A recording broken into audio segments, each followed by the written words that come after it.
Hello my dear student, मैं मनोज शर्मा आपके अपने YouTube channel maths planet institute पर आपका हार्दिक स्वागत करता हूं। प्रीवियस लेक्चर में हमने फलन एफजेड के विश्लेषिक होने का जो आवश्यक प्रतिबंध होता है, नेसेसरी जो कंडीशन है, उसको हमने प्रूफ किया था कि जो आवश्यक प्रतिबंध है वो आवश्यक प्रतिबंध क्या होता है उसको हमने प्रूफ किया था।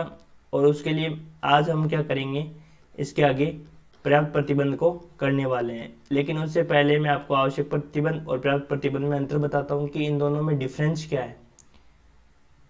और अपन जो एग्जाम्पल करेंगे उन एग्जाम्पलों में अपन किसको अप्लाई करेंगे, अपन हमेशा किसको अप्लाई करेंगे, एग्जाम्पल में पर्याप्त प्रतिबंध को अप्लाई करेंगे। ठीक है ना, क्योंकि जो आवश्यक प्रतिबंध होता है, आवश्यक नेसेसरी कंडीशन होती है, वो ओनली आवश्यक है। और पर्याप्त प्रतिबंध है कि मतलब ये जो आपकी जो कंडीशन है वो आपकी क्या है, सफिशिएंट है, ये पर्याप्त है। और ये आपकी कंडीशन कौन सी है, नेसेसरी कंडीशन है। ठीक है, तो देखो नेसेसरी कंडीशन में तो क्या होता है, नेसेसरी कंडीशन में होता है only C R equation satisfy होता है। फलन एफ जेड क्या होता है कि उसमें यू और वी क्या करते हैं, कॉची रीमान समीकरण को क्या करते हैं, सेटिस्फाई करते हैं। तो del u upon del x equal to क्या होता है, del v upon del y, और del u upon del y equal to होता है माइनस का del v upon del x, ये होता है। ठीक है, और पर्याप्त प्रतिबंध में क्या होता है कि एक कंडीशन ऐड और हो जाती है, और वो कौन सी कंडीशन होती है कि जो del u upon del x और del v upon del y, del u upon del y और माइनस का del v upon del x, ये क्या होते हैं, सतत होते हैं। इसका मतलब ये होता है कि यू और वी के आंशिक अवकलज क्या होते हैं, यू और वी के जो आंशिक अवकलज है वो क्या होते हैं, सतत होते हैं। यू और वी के आंशिक अवकलज क्या होते हैं, सतत होते हैं। u और v के आंशिक अवकलज क्या होते हैं, सतत होते हैं। u और v के आंशिक अवकलज कौन से होते हैं, del u upon del x, del u upon del y, u के हो गए, और v के हो गए del v upon del x और del v upon del y. ये क्या होते हैं, आपके कंटिन्यूस होते हैं। इसका मतलब ये हो गया del u upon del x, del u upon del y और del v upon del x और del v upon del y, ये क्या होते हैं, आपके कंटिन्यूस होते हैं। इसका मतलब एग्जिस्ट करते हैं ये। ठीक है, अब देखो अपने को जो क्वेश्चन में जो सोल्व करने हैं वो क्वेश्चन किस हिसाब से सोल्व करना है, पर्याप्त प्रतिबंध के अनुसार सोल्व करना है। तो अपने को क्या दिखाना है कि किसी भी फलन एफ जेड को अपने को एनालिटिक बताने के लिए, विश्लेषिक बताने के लिए अपने को क्या प्रूव करके दिखाना है, अपने को दो कंडीशन प्रूव करके दिखानी है। किन दो कंडीशनों को प्रूव करना है, एक तो ये कंडीशन प्रूव करके दिखानी है कि फलन एफ जेड में जो यू और वी है वो क्या करते हैं, सी आर इक्वेशन सेटिस्फाई करते हैं, सी आर इक्वेशन सेटिस्फाई करते हैं। और दूसरी कंडीशन जो है, इसके जो पार्शियल डेरिवेटिव है, जो आंशिक अवकलज है, वो आंशिक अवकलज क्या होंगे, सतत है। Partial derivative are continuous, partial derivative क्या होने चाहिए, कंटिन्यूस होने चाहिए।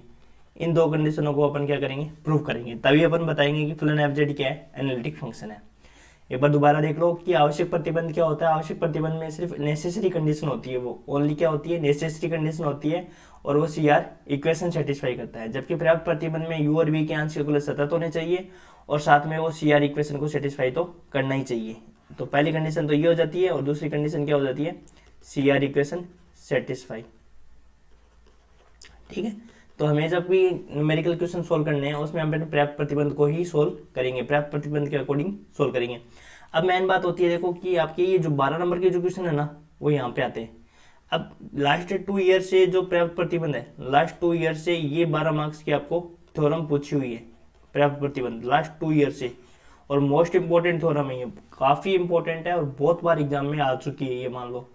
नेसेसरी कंडीशन तो अपने देखा था, नेसेसरी कंडीशन तो इतनी हार्ड नहीं होती है। नेसेसरी कंडीशन में तो नॉर्मल है कि हमने डेफिनेशन लगा दी, और डेफिनेशन लगाने के बाद में हमने दो पथ ले लिए थे, दोनों पथों के अनुदिश मान क्या आना चाहिए, सेम आना चाहिए। इसलिए हम दोनों मानों को क्या कर देते, अलग कर देते, अलग अलग लिख देते, और दोनों मानों को क्या कर देते, फिर लास्ट में बराबर कर देते, और बराबर करने से हमें कौशी रीमान इक्वेशन मिल जाती थी। लेकिन पर्याप्त प्रतिबंध थोड़ा सा डिफरेंट है। पर्याप्त प्रतिबंध आपको एक बार में हो सकता है कि एक बार में आपको समझ में भी नहीं आए, लेकिन आपको यदि आपको एक बार में नहीं समझ में आता है ना, तो इस वीडियो को आप पॉज करके वापस बार बार में देखना। ठीक है ना, पर्याप्त प्रतिबंध इसलिए अपन इसको इतने आराम से करने वाले हैं कि मैं कोशिश करूंगा कि आपको एक बार में ही समझ में आ जाए। लेकिन नहीं भी आता है तो वीडियो को आप बार बार में देख सकते हो। ठीक है, और ये पर्याप्त प्रतिबंध क्या होता है कि लास्ट 2 ईयर से कंटिन्यूसली पूछा जा रहा है, इसलिए आपको इसको अच्छे से याद करना पड़ेगा। ठीक है, स्टेटमेंट भी याद करना है और आपको प्रूफ भी याद करना है। और एफ जेड को जो अपन क्वेश्चन सोल्व करेंगे उसमें क्या, एफ जेड को एनालिटिक बताने के लिए अपने को दो कंडीशन सिद्ध करके दिखानी है, एक तो सी आर इक्वेशन सेटिस्फाई और दूसरा इसका पार्शियल डेरिवेटिव है वो क्या होने चाहिए, कंटिन्यूस होने चाहिए। ठीक है, तो अब देखो अपन क्या करते हैं, क्वेश्चन अपन थ्योरम पे चलते हैं और फिर अपन इसको और समझते हैं। साथ साथ में देखो थ्योरम को बड़े आराम से करेंगे, बड़े प्यार से कहते हैं ना, बड़े प्यार से जैसे करना होता है उस बड़े प्यार से करेंगे अपन, और एक एक स्टेप को आराम से समझना कि अपने इस स्टेप को कैसे लिखा है, उस हर एक स्टेप का मीनिंग होगा। ऐसे नहीं कि हर एक स्टेप को मैंने ऐसे ही रट के लिख दिया, कोई भी रट के लिखने वाली स्टेप नहीं होगी, आराम से समझते जाना, हर एक चीज़ का रीज़न होता है। ठीक है ना, तो साथ साथ में आप वापस रिवाइज भी करते रहना नोट्स को, और जिन्होंने चैनल को सब्सक्राइब नहीं किया वो चैनल सब्सक्राइब कर ले, क्योंकि देखो चैनल सब्सक्राइब करने वाले बहुत कम मिलते हैं। वीडियो सब देख लेंगे परंतु चैनल को जब सब्सक्राइब करने की बात आएगी तब कहेंगे कौन सब्सक्राइब करेगा, कौन लाइक करेगा, कौन कमेंट करेगा। क्लास अच्छी लगती है तो कमेंट करके बताया करो कम से कम कि सर क्लास अच्छी लग रही है, कंटिन्यू करो आप। तो इससे क्या होता है कि हमें मोटिवेशन मिलता है। बट लेकिन कितनी बार भी कह दो आपको तो बस क्लास देखी और फ़ोन ऑफ किया, फ़ोन में फिर व्हाट्सअप चलाते हो, टेलीग्राम चलाते हो। तो ये व्हाट्सअप टेलीग्राम में कुछ नहीं पढ़ा है, पढ़ाई किया करो, वही काम आने वाली है, धोखे मिल जाएंगे आपको भी, इसलिए धोखे से बचने के लिए पढ़ाई करा करो, पढ़ाई में इंटरेस्ट बनाओगे तो ज़्यादा बेस्ट रहेगा। तो देखो अब करेंगे हम पहले इसका स्टेटमेंट लिखते हैं। तो जो अपन का पर्याप्त प्रतिबंध है वो पर्याप्त प्रतिबंध क्या है उसका स्टेटमेंट लिखते हैं और फिर इसको प्रूव करते हैं। पर्याप्त प्रतिबंध, सफिशिएंट कंडीशन,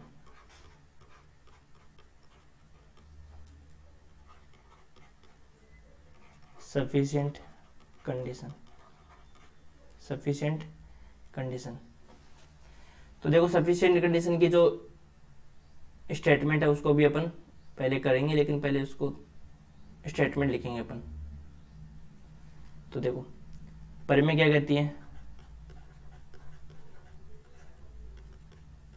पर में क्या कहती है, देखो उसका लिखते हैं स्टेटमेंट पहले। फलन W बराबर f z equal to u x comma y plus iota v x comma y कि किसी प्रांत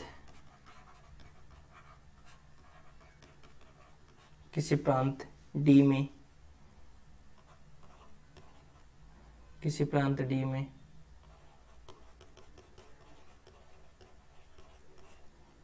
विश्लेषिक होने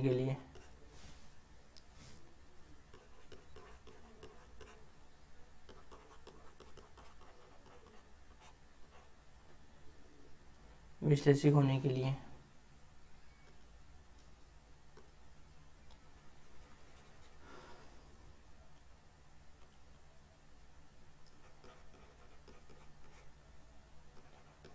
पर्याप्त प्रतिबंध आएगी।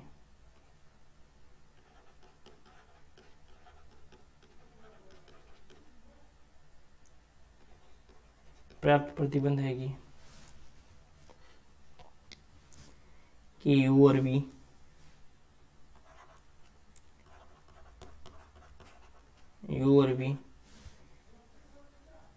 के आंशिक अवकलज, यू और वी के आंशिक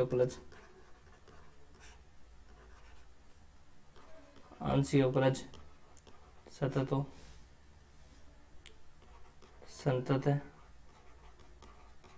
तथा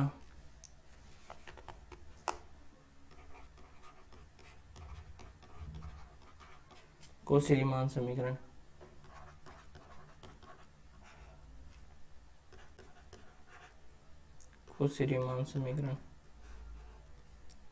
संतुष्ट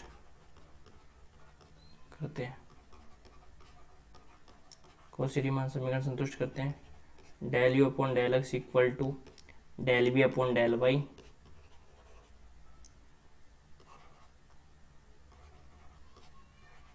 del u upon del y equal to minus का del b upon del x,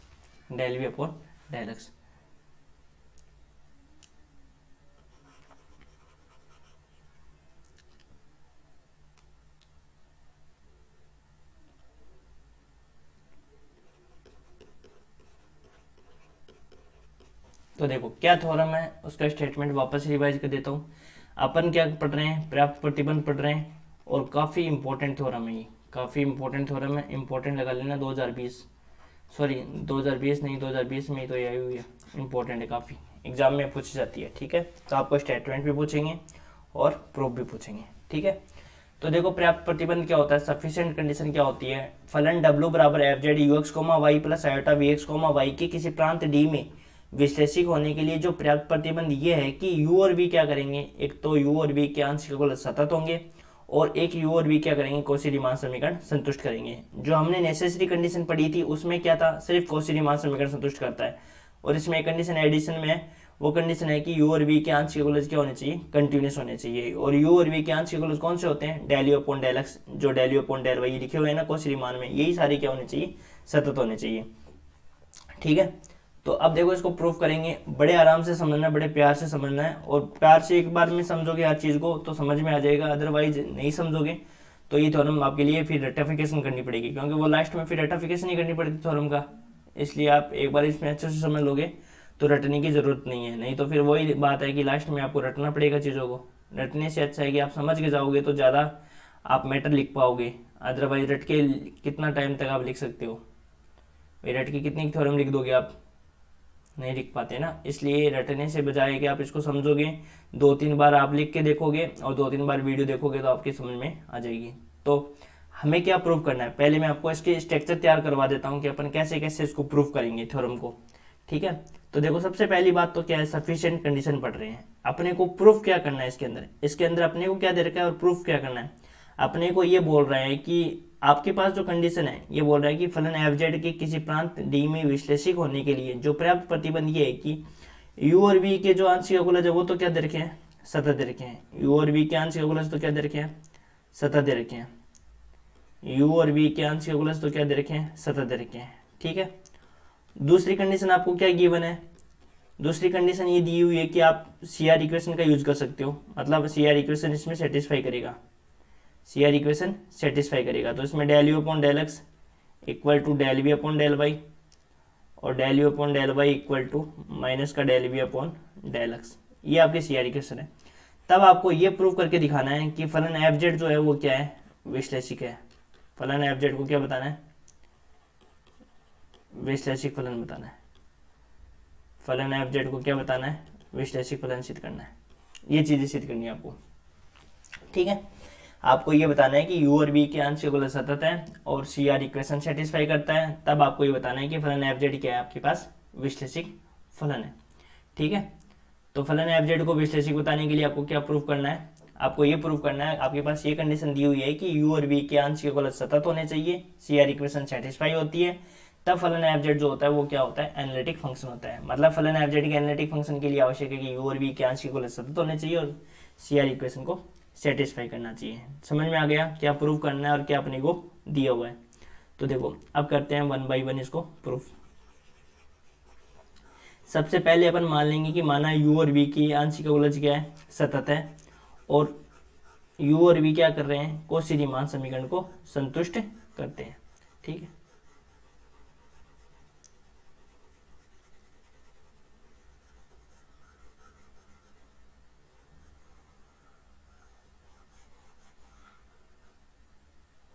तो देखो 1 बाई 1 चीज़ों को प्रूफ करते हैं। प्रूफ देखो मान लिया, सबसे पहले अपन कर रहे हैं पर्याप्त प्रतिबंध को, माना u तथा v, u तथा v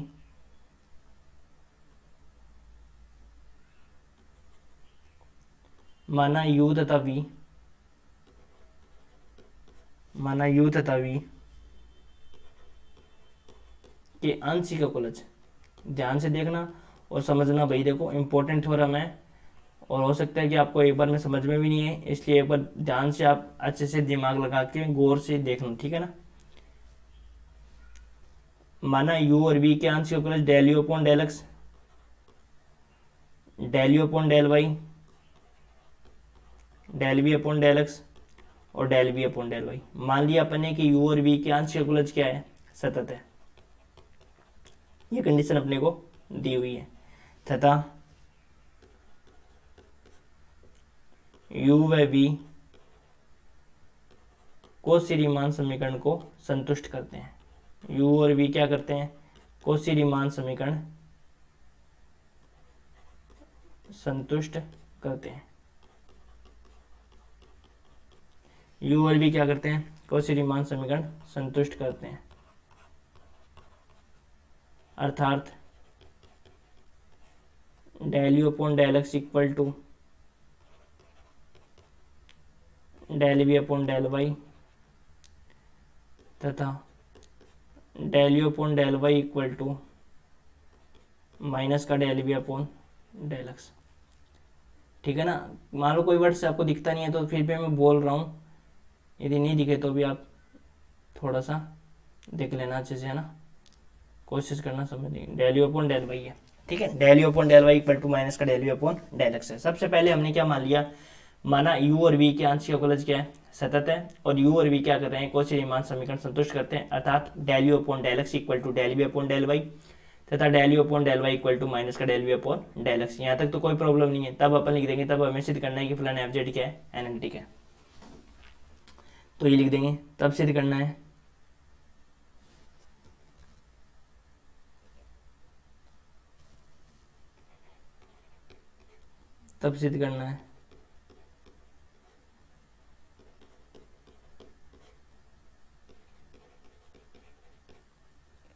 फलन एफ जेड विश्लेषिक फलन है। फलन एफ जेड क्या है? विश्लेषिक फलन है। यहाँ तक तो कोई दिक्कत नहीं है मेरे हिसाब से। तो कि हमने क्या लिखा? माना u और v के आंशिक अवकलज क्या है? सतत है, और u और v क्या कर रहे हैं? कॉची रीमान समीकरण संतुष्ट करते हैं। अर्थात ये लिख सकते हैं del u upon del x equal to del v upon del y, और del u upon del y equal to minus का del v upon del x. ठीक है, यहाँ तक समझ में आ गया होगा आपके। अब देखो इसके आगे, देखो u किसका फलन है? u जो फलन है वो आपका किसका फलन है? u है x, y का। तो डेल यू बताओ क्या होगा फिर? Del u x plus del x, इसका फलन हो जाएगा। तो u प्लस डेल यू किसका फलन होगा बताओ? u यदि अपने पास क्या है? यू एक्स वाई का फलन है, और u प्लस डेल यू क्या हो जाएगा अपने पास? किसका फलन हो जाएगा? x प्लस डेल एक्स और y प्लस डेल वाई, यही तो होगा। यहाँ तक कोई दिक्कत है क्या? u अपने पास यू एक्स वाई है, और u प्लस डेल यू किसके बराबर होगा? U x plus del x y plus del y. आने असल में आ गया ना भाई। u प्लस डेल यू का मतलब क्या होता है? u में चेंज, और u में चेंज क्या हो रहा है? x में चेंज हो रहा है डेल x, और y में चेंज क्या हो रहा है? Del y। समझ में आ गया होगा। देखो u किसका फंक्शन है? यू एक्स वाई का, और u प्लस डेल यू का मतलब क्या है? u में चेंज हो रहा है, और u में चेंज क्या हो रहा है? डेल x और डेल y हो रहा है। तो u प्लस डेल यू लिखेंगे तो क्या में लिखेंगे अपन? u x में चेंज हो रहा है x प्लस डेल x, और y में चेंज हो रहा है y प्लस डेल y। तो यहाँ से अपन डेल यू की वैल्यू निकालें तो डेल यू की वैल्यू क्या हो जाएगी बताओ? u x plus del x y plus del y, और u इधर भेज देंगे। ये जो u है ना उसको राइट साइड में भेजेंगे, तो u का मान क्या अपने पास? u x y। यहाँ तक समझ में आ गया होगा।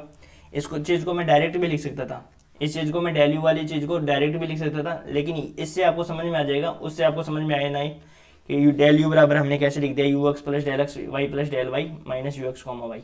ठीक है, तो समझ में आ गया होगा इतना तो, कि हमने क्या लिखा है? हमने लिखा है u बराबर, हम जानते हैं यू एक्स वाई का फंक्शन है, u plus del u, u में चेंज कर रहे हैं, u में चेंज कर रहे हैं तो क्या आ रहा है कि u में x प्लस डेल एक्स और y प्लस डेल वाई। तो अपन बताओ डेल u का मान निकालना चाहेंगे तो क्या निकलेगा?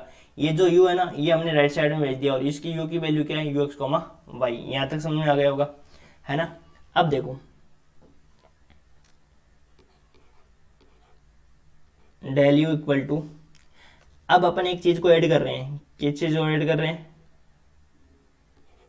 u x plus del x y plus del y, इस चीज को अपन ऐड कर रहे हैं। किस चीज को? u x y plus del y, इसी चीज को ऐड कर रहे हैं, और इसी चीज को अपन क्या कर रहे हैं? माइनस कर रहे हैं।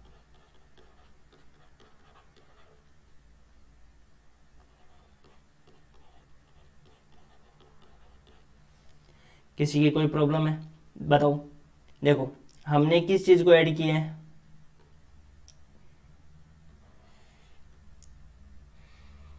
इस चीज़ को ऐड किया है, इसी चीज़ को ऐड किया है और इसी चीज़ को मैंने क्या किया, माइनस किया। सबसे पहले हमने क्या किया है, हमें ये बताना था कि जो u और v है वो क्या करते हैं, कौशी रीमान समीकरण संतुष्ट करते हैं। u और v के आंशिक अवकलज क्या है, सतत है। हमें ये सिद्ध करके बताना था कि फलन एफ जेड विश्लेषिक फलन है। तो u बराबर क्या जानते हैं, ux comma y, u plus del u का मतलब u में चेंज, और u में चेंज का मतलब क्या होता है, ux plus del x, y plus del y minus u x comma y. तो डेल यू का मान क्या हो जाएगा बताओ, डेल यू का मान ये हो जाएगा, और ये वाली चीज़ अपन क्या कर रहे हैं, इसमें ऐड कर रहे हैं और ये चीज अपन माइनस कर रहे हैं। तो ये हो जाएगी आपकी समीकरण एक। यहाँ तक समझ में आ गया क्या, ये बताओ, आ गया होगा मेरे हिसाब से।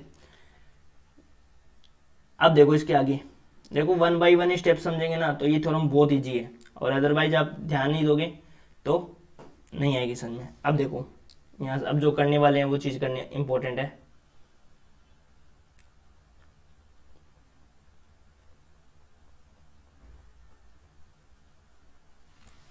चूंकि अब देखो, चूंकि ध्यान से समझना, देखो इस थ्योरम को चाहिए एक सवा एक घंटे लग जाओ, लेकिन इसको समझाऊंगा क्योंकि ये आई हुई है काफ़ी बार। चूंकि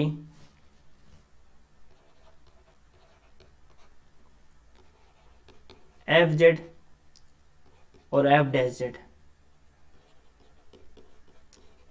F dash Z, F Z और एफ डैश जेड ये क्या है, सतत है।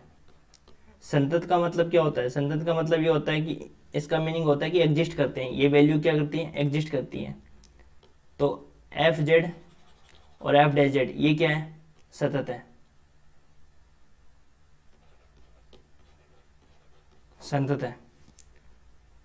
तो संतत हो तो हम क्या लिख सकते हैं, देखो इस चीज़ को समझना आप, एफ डैश जेड बराबर क्या होता है, क्या फॉर्मूला होता है, यही तो फॉर्मूला होता है, limit del z tends to 0 f z plus del z. ये वाली चीज़ समझ में आ गई ना आपकी, तो ये मान चलो इस थ्योरम को आपने समझ में आ गई। यही मोस्ट इंपॉर्टेंट है जो अब मैं लिखने वाला हूँ। ये तो आप जानते हो कि फॉर्मूला होता है डिफरेंशियबिलिटी का पूरे डोमेन पे, एफ डेल जेड बराबर क्या होता है, limit del z tends to 0 f z plus del z minus f z upon में डेल जेड। तो इस चीज़ को मैं क्या लिख सकता हूँ बताओ, इस चीज़ को मैं लिख सकता हूँ क्या बताओ, f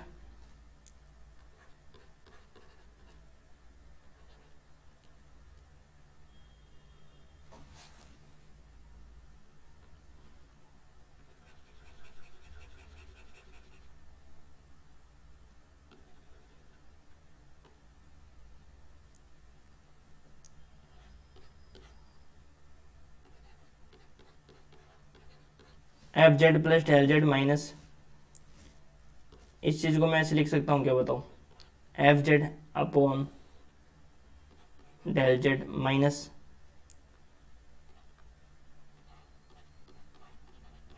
F dash z equal to epsilon, where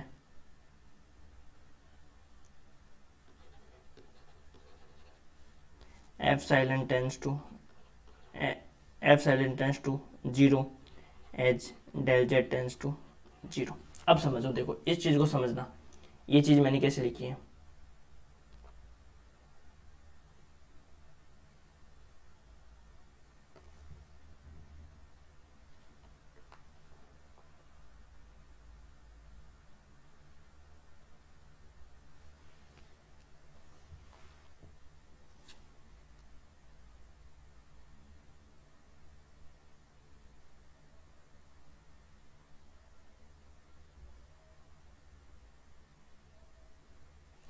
देखो अब समझना, देखो इस बात को हमने क्या लिखा, एफ जेड और एफ डैश जेड क्या है, सतत है। तो एफ डैश जेड बराबर क्या लिख सकते हो, limit del z tends to 0 f z plus del z minus f z upon del z. ठीक है, तो ये देखो ये जो f z plus del z minus f z upon del z है ना, इसको मैंने ऐसे रख लिया, माइनस एफ डैश जेड इसको मैंने इधर भेज दिया, और बराबर एफ साइलन क्यों लिखा है। अब ये वेरीफाई करो, देखो वेरीफाई ये करो कि ये सही है या नहीं है, इस प्रकार से लिखा जा सकता है कि नहीं लिखा जा सकता? कुछ भी नहीं किया, इस वाले में अपन ने उधर भेज दिया और ये वाला कंडीशन लगा दी कि where epsilon tends to zero होगा, जबकि डेल जेड जब जीरो की ओर अग्रसर होगा। हमने यहाँ पे लिमिट अप्लाई, लिमिट नहीं लिखा है, इसमें हमने लिख दिया कि डेल जेड है वो टेंड्स टू जीरो है, तो वही तो मतलब है लिमिट का। अब देखो, जब डेल जेड है वो टेंड्स टू जीरो होगा, जब del z tends to zero होगा तो इस पे लिमिट लग जाएगी भाई, इस पे लिमिट ही तो लगेगी। अरे भाई, जब del z tends to zero होगा तो del z tends to zero, ऐसे लिख, ऐसे समझ लो, एफ जेड अपॉन में डेल जेड, और इसमें क्या हो जाएगा, इसमें भी यही लिमिट हो जाएगी, जब del z tends to zero f dash z, और ये इसमें क्या हो जाएगा कि ये जीरो की ओर अग्रसर हो जाएगा। अब यहाँ समझो, देखो ये क्या है, एफ डैश जेड, और ये क्या है, ये तो डेल जेड वाले टर्म से क्या है, फ्री है, इसका मतलब ये भी वैल्यू किसकी है, एफ डैश जेड, ये क्या होगा, जीरो। और ये बोल रहा है कि जब del z tends to zero होगा तब एफ साइलेंट किसकी ओर अग्रसर होगा, तब एफ साइलेंट किसकी ओर अग्रसर होगा, जीरो की ओर। इसका मतलब ये वैल्यू क्या आ रही है, जीरो आ रही है, तो राइट साइड में भी जीरो, लेफ्ट साइड में भी जीरो। इसका मतलब ये हुआ कि इस रिजल्ट को अपन ऐसे लिख सकते हैं। आया समझ में? दोबारा देख लो, ये रिजल्ट ही इंपॉर्टेंट है, इस रिजल्ट को समझ में आ गया तो पूरी थ्योरम समझ में आ जाएगी आपकी। देखो हम क्या लिखना चाह रहे हैं कि एफ डैश जेड की क्या डेफिनेशन होती है, limit del z tends to zero f z plus del z minus f z upon में डेल जेड होता है। यहाँ तक समझ में आ गया? यदि अब इस लिमिट को हमने क्या लिख दिया, लैंग्वेज में लिख दिया, लिमिट को क्या, इस लिमिट को जो मैंने क्या कर दिया, लैंग्वेज में लिख दिया कि जब डेल जेड है वो टेंड्स टू जीरो होगा तब इस वाले का और एफ डैश जेड का, इसका जो डिफरेंस हो जाएगा वो लेस, एफ साइलेंट से छोटा हो जाएगा। एफ साइलेंट कोई धनात्मक पॉजिटिव संख्या होती है, जो आपने रियल एनालिसिस में पढ़ा होगा, जो आपके सेकंड ईयर में उच्चतर कलन की बुक थी उसमें आपने पढ़ा होगा। एफ साइलेंट क्या होता है, एक पॉजिटिव नंबर होता है, बहुत छोटा से छोटा पूर्णांक होता है, छोटा छोटा पूर्णांक होता है, ठीक है, छोटे छोटे धनात्मक संख्या होती है।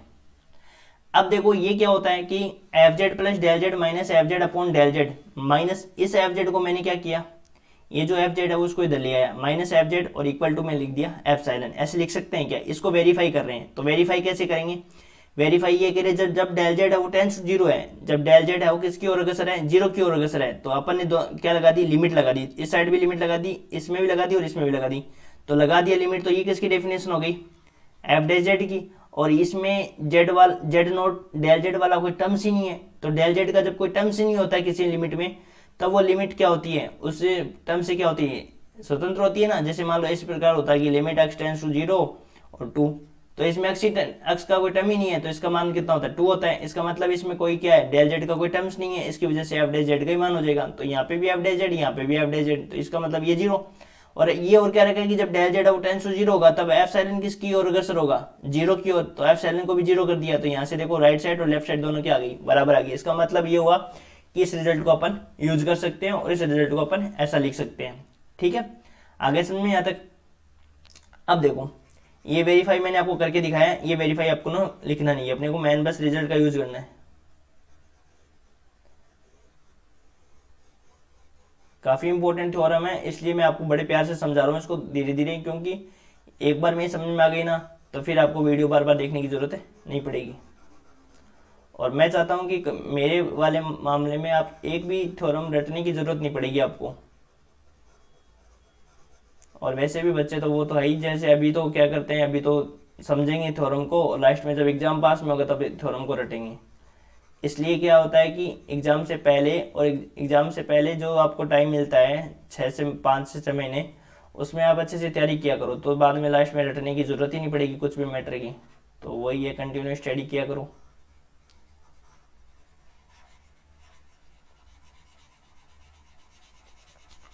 अब देखो, अब इस रिजल्ट को अपन और कैसे लिख सकते हैं, देखो एफ डैश जेड को उधर भेज दिया, तो यहाँ से हम लिख सकते हैं क्या, यहाँ से हम लिख सकते हैं f z plus del z minus f z equal to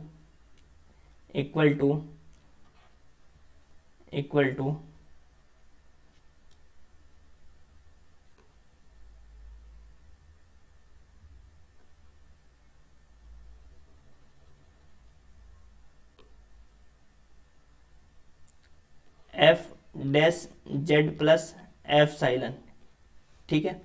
और इनटू में क्या लिख सकते हैं, ये जो मल्टीप्लाई वाला है वो उधर आ जाएगा, ये हो जाएगा आपके पास डेल जेड, और कंडीशंस क्या है अपनी पास, वेयर एफ साइलन है वो टेंस टू 0 होगा, कब, जब as del z tends to 0 होगा, जब डेल जेड है वो टेंस टू 0 होगा तब एफ साइलन किसकी ओर अग्रसर हो जाएगा, 0 की ओर अग्रसर हो जाएगा। ये अपना बन गया रिजल्ट। यहाँ तक समझ में आ गया होगा आपके। इसी रिजल्ट को अपन क्या करेंगे, यूज करेंगे।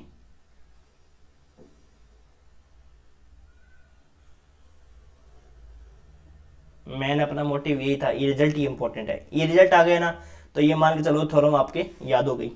ठीक है, दोबारा बता रहा हूँ तो एक बार दोबारा बता देता हूँ कि चूंकि एफ जेड और एफ डैश जेड क्या है, सतत है, तो डेफिनेशन लगाइए डिफरेंशियबिलिटी की। तो यहाँ पे जो डेफिनेशन है उसको अपन कैसे यूज कर सकते हैं वो हमने लिखा है। तो f z plus del z minus f z upon del z, minus में हमने कर दिया एफ डैश जेड और वो बराबर में क्या लिख दिया, एफ साइलन। जब डेल जेड है वो 0 की ओर अग्रसर होता है तब एफ साइलन किसकी ओर अग्रसर होता है, 0 की ओर अग्रसर होता है। तो ये बन गया अपना रिजल्ट। अब देखो इसका यूज करेंगे। अब देखो इसका मीनिंग, एक बार इस रिजल्ट को मैं एक बार वैसे समझा देता हूँ कि इसका मीनिंग क्या है, जिससे कि आपको अप्लाई करने में दिक्कत नहीं आएगी। देखो चेंज किस में हो रहा है, ये देखो जेड प्लस डेल जेड से ही किस में हो रहा है, चेंज जेड में हो रहा है। तो जेड चेंज किस में हो रहा है, जेड की। तो यहाँ पे जो डिफरेंशिएबल आएगा वो किसका आएगा, जेड का आएगा, F dash z plus F साइलन और इनटू में डेल जेड। जिसमें चेंज होता है वही चीज आएगी। जैसे मान लो एक्स में चेंज होता तो यहाँ पे आता F dash x plus epsilon. ठीक है, यहाँ तक समझ में आ गया। अब देखो, अब जो हमने इक्वेशन फर्स्ट मानी है ना उसको देखो ध्यान से। अब उसमें अप्लाई करेंगे इस चीज को, अपन जो अपन ने इक्वेशन बनाई है ना इस चीज को अप्लाई करेंगे। देखो कैसे अप्लाई करेंगे, ये देखो मैं आपको एक बार इक्वेशन फर्स्ट लिख देता हूँ यहाँ पे।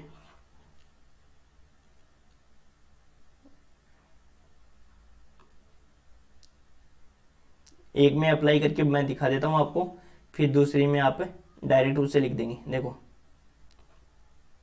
अप्लाई करके दिखा रहा हूँ आपको, ऐसे नहीं लिखना है क्योंकि मैं अभी इस पेज को ऊपर करूँगा तो फिर दिखाई नहीं देगा सही से। तो देखो पहली इक्वेशन अपने पास क्या थी उसको मैं अप्लाई करके दिखा रहा हूँ इस वाले में। U x plus del x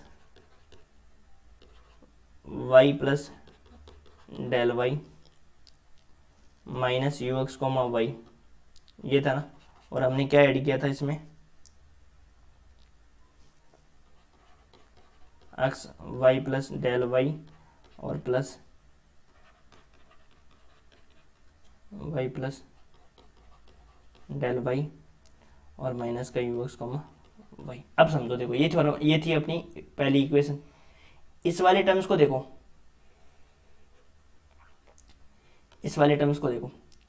upon को इस थ्योरम को, इस जो अपन ने स्टेटमेंट प्रूफ किया है ना इसको 2 बार लगाएंगे।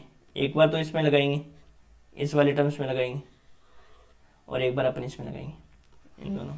देखो कैसे लगाएंगे अब समझना। u है x प्लस डेल एक्स है और y प्लस डेल वाई है, और यहाँ पे क्या है u x comma y plus del y. तो ये देखो चेंज किस में हो रहा है, x प्लस डेल एक्स के स्थान पे क्या हो रहा है, x हो रहा है, और y प्लस डेल वाई क्या है, सेम है। मतलब z तो z जो पॉइंट है वो तो यहाँ पे सेम होता है, और चेंज किस z प्लस डेल z। तो यहाँ देखो अब आप समझना, इसको मैं क्या लिख सकता हूँ, u x plus del x y plus del y यहाँ पे किसके बराबर होता है, f dash z plus epsilon की। तो किस में चेंज हो रहा है ये बताओ, एक्स में चेंज हो रहा है, तो डिफरेंशिएशन भी किसका आएगा, एक्स का ही आएगा। तो इसको क्या लिख देंगे बताओ, किस में चेंज है, वेरिएबल क्या है, यू है, और चेंज किस में हो रहा है, एक्स में हो रहा है। तो del u upon del x लिख सकता हूँ मैं इसको, और प्लस एफ साइलन, और ये हो जाएगा इनटू में डेल एक्स। इनटू में क्या हो जाएगा, डेल एक्स हो जाएगा। इनटू में क्या हो जाएगा, डेल एक्स हो जाएगा। आगे सुन में ये बताओ मेरे को, चेंज करना है क्या। देखो x प्लस डेल एक्स है और y प्लस क्या है, डेल वाई है, और यहाँ पे x है और यहाँ पे y प्लस डेल वाई है। तो यहाँ पे किसका डिफरेंशिएशन आता है, यहाँ पे जो डिफरेंशिएशन आता है वो किस में, जिस वेरिएबल में चेंज होता है ना उसमें ही आता है। तो बताओ किसमें चेंज किस में हो रहा है, यू एक्स हो रहा है, एक्स में चेंज हो रहा है ना भाई, x प्लस डेल एक्स किस में हो रहा है, x में, और y क्या है, एज इट इज है। तो यदि y में चेंज होता तो यहाँ पे del u upon del y आ जाता, और यदि v वेरिएबल होता है और x में चेंज होता है तो del v upon del x आ जाता। और ये एफ साइलन क्या है, एफ साइलन ये अपने की जो इस तरीके से हमने लिखे हैं एफ साइलन जो आएगा। ठीक है, तो इसमें नाम हमने दे दिया एक बार एप्सिलॉन 1, क्योंकि और भी नाम आएंगे इसलिए एप्सिलॉन दे दिया, एप्सिलॉन 2 दे देंगे, एक बार ईटा 1 एक बार ईटा 2 नाम दे देंगे। ईटा 1 नाम सुना होगा ना कभी, ये होता है ना ईटा 1, फिजिक्स में आपने पढ़ा होगा। तो इस प्रकार से समझना, देखो जब तक ये थ्योरम आपको समझ में नहीं आएगी तब तक मैं आपको पीछे नहीं छोड़ूंगा, टेंशन मत लो आप। ऐसे नहीं कि मैंने अब से हवा में उड़ा दिया, हवा में कुछ भी नहीं उड़ाऊंगा, सब धरातल पे पढ़ेंगे अपन। ये आ गया। अब बताओ मैं इसमें लगाऊं अक्स वाई प्लस डेल वाई और अक्स वाई, तो किस वेरिएबल में चेंज हो रहा है? अक्स सेम का सेम है, वाई सेम, वाई डिफरेंट हो रहा है, तो प्लस में क्या लिखूंगा इसमें बताओ? Del u upon del y. अब ये आंशिक अवकलन क्यों लिखा है बताओ भाई? आंशिक अवकलन इसलिए लिखा है, आपने पढ़ा होगा फर्स्ट ईयर के अंदर, आंशिक अवकलन कब यूज करते हैं? पढ़ा होगा ना आंशिक अवकलन कब यूज करते हैं, और पूर्ण अवकलन कब यूज करते हैं?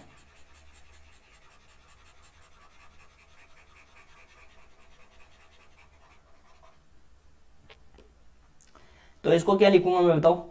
इसको मैं लिखूंगा del u upon del y plus, मैंने नाम दे दिया इसमें ईटा 1, कुछ भी नाम दे दो चाहे, और वेरिएबल कौन सा है साथ में, किस में चेंज हो रहा है? वाई में, तो डेल वाई आ जाएगा। ठीक है, यहाँ तक समझ में आ गया आपको? Del u upon del x plus epsilon into del x plus del u upon del y plus eta 1 नाम दे दिया मैंने डेल वाई के साथ। ठीक है, इसी प्रकार में क्या लिख दूंगा? v के लिए लिख दूंगा, v के लिए क्या लिखूंगा? Del u upon del x plus epsilon to del u भाग डेल एक्स। भाई ये चेंज ये कर रहे हैं अपन क्या करना चाह रहे हैं? अपन इस वाली चीज को यहां से लिखना चाह रहे हैं। ठीक है, तो समझाने की जरूरत है क्या? एक बार देखो मैं लिख देता हूं इसको, फिर आपको मैं एक बार वापस बता दूंगा सारी चीजें। ऊपर वाली स्टेप तक तो समझ में आ गया होगा आपके ना?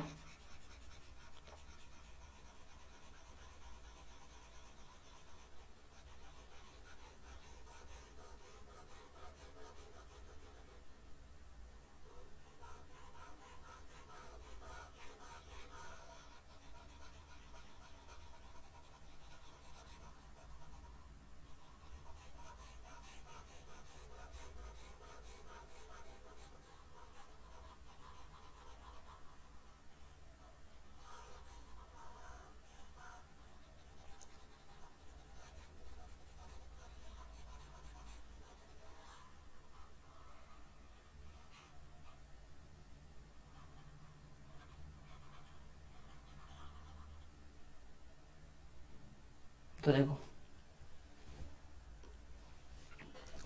लिखते हैं पहले थोड़ा सा, इसमें कंडीशन साथ में लिख दी। अब देखो इसको लिख रहे हैं u x plus del x और y प्लस डेल वाई, दोनों पदों में लगा रहे हैं पहले u एक्स कोमा वाई। अब देखो इसमें कौन सा वेरिएबल सेम है?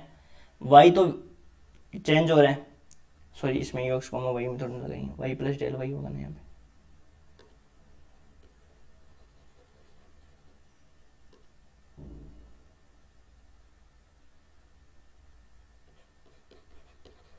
तो इक्वल टू में क्या लिख सकते हो बताओ? इक्वल टू में लिख सकते हैं del u upon del x, जिसमें चेंज होता है ना, किस में चेंज हो रहा है भाई? इसके सेम देखो यहाँ पे चेंज किस में हो रहा है? एक्स में चेंज हो रहा है, वाई तो आपका एज इट इज है, तो जिसमें चेंज होता है उसका डिफरेंशिएशन यहाँ पे आता है, प्लस में आता है एप्सिलॉन, और यहाँ पे आ जाएगा आपका डेल जेड, और डेल जेड के स्थान पे क्या लिख देंगे? Del x. वही where epsilon 1 tends to 0 as del x tends to 0। जब डेल एक्स टेंस टू 0 होगा तब एप्सिलॉन 1 किसकी ओर अग्रसर होगा? 0 की ओर अग्रसर होगा। इसको दे देंगे समीकरण संख्या 2। आ गया समझ? अब इसी प्रकार तथा आगे वाले दोनों टर्म्स में लगाओ u x y plus del y minus u x comma y equal to, इसको क्या लिख सकते हो बताओ? Del u upon del y plus, इसको नाम दे दिया मैंने ईटा 1, और ये हो जाएगा डेल एक्स। क्या हो जाएगा? किस में चेंज हो रहा है? वाई में चेंज हो रहा है, तो वाई वाला टर्म्स आ जाएगा ना, वाई।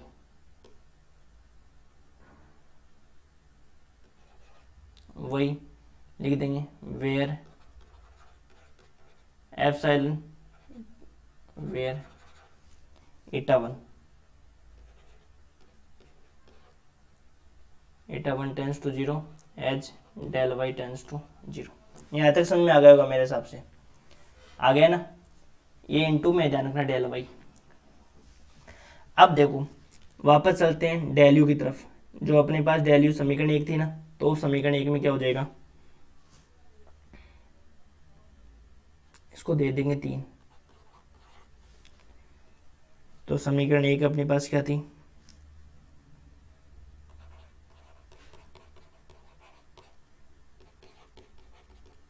समीकरण एक थी अपने पास डेल यू इक्वल टू, देखो डेल यू बराबर क्या था, यही तो था, एक बार ये पद था, ऊपर देखना समीकरण आप भाई, ये देखो जो समीकरण एक थी वो क्या थी अपने पास,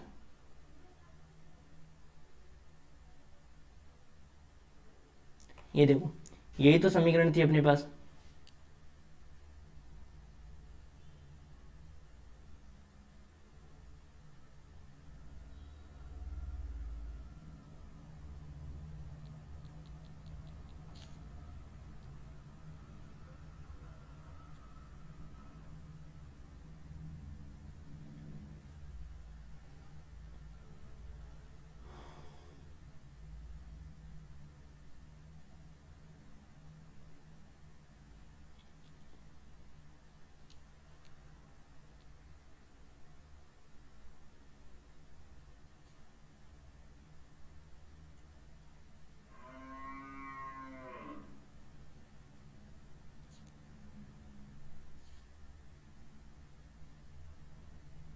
ये देखो समीकरण एक क्या थी अपने पास, यही तो थी, इसके स्थान पर तो हमने क्या लिख दिया था,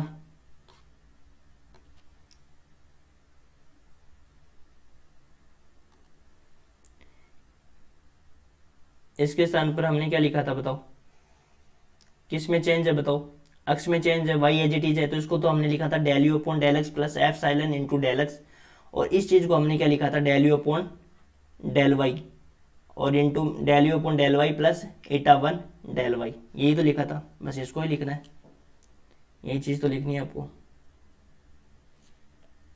और इसी प्रकार फिर बी के लिए लिख देंगे अपन, बस सेम टू हो जाएगा, फिर दोनों को साथ में कंबाइंड कर देंगे तो उससे आ जाएगी चीज़।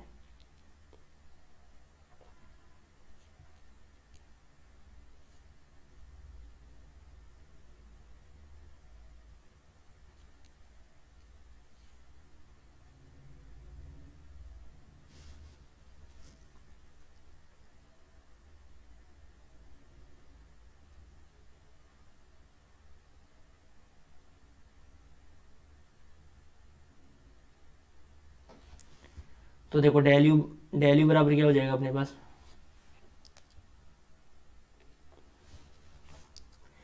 वो चीज़ें जो हमने लिखी है वही तो लिखना है ना, del u upon del x plus F साइलन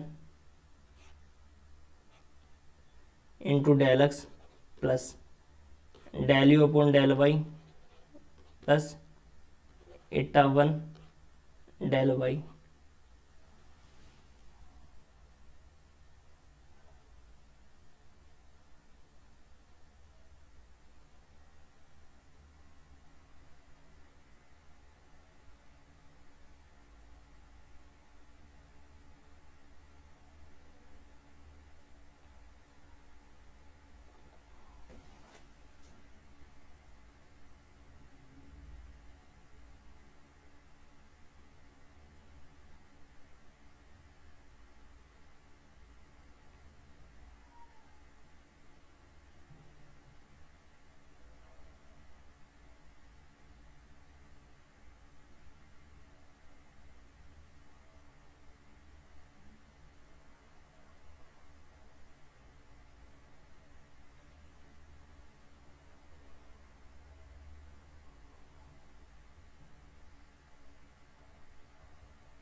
इसमें यही पता नहीं प्रॉब्लम, यही प्रॉब्लम आती है। तो देखो हो गई सही।